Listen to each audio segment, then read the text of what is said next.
क्रियाकलाप कारांश को समस्त को सुस्वागत तथा अभिनंदन। आज आम शिशु बोध श्रेणी क्रियाकलाप पुस्तिका भाग 2 रे थिबा 5 आंगुठीर टिपरे छापा काम चित्रटी को करवा। ये क्रियाकलापटी को करने जो सब उपकरण आवश्यक अच्छी प्रथम आपण देखी। प्रथम आवश्यकता अच्छी गोटे गिना एवं से गोटे स्पंज पकाइबा।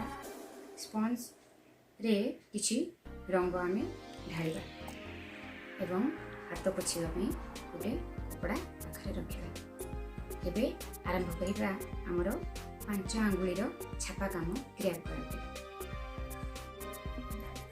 एही क्रियाकलाप आमको 5 आंगुलीर छापा काम करिबार अछि। प्रथमे आमे 5 आंगुली को एमती जोड़ी नबा एवं सबु आंगुलीर टिप सबु केमती एकाठी रहुची देखिबा।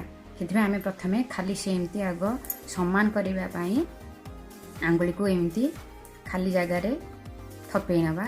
सबु जांक आंगुली जेपरि समान आसीबो। एबे आमे से आंगुली को रंग रे बुड़ाई नबा।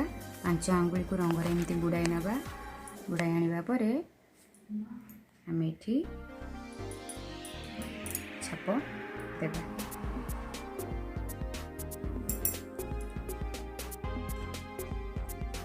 एपरि सबु आंगुली रंग रे लागुथिबा दरकार।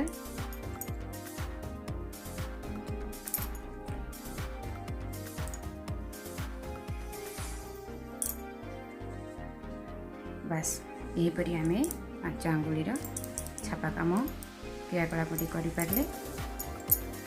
ए पाखे रखिथा कपड़े शिशु हाथ को पोछीदेवा। ए प्रस्तुत हो 5 आंगुलीर छापा काम।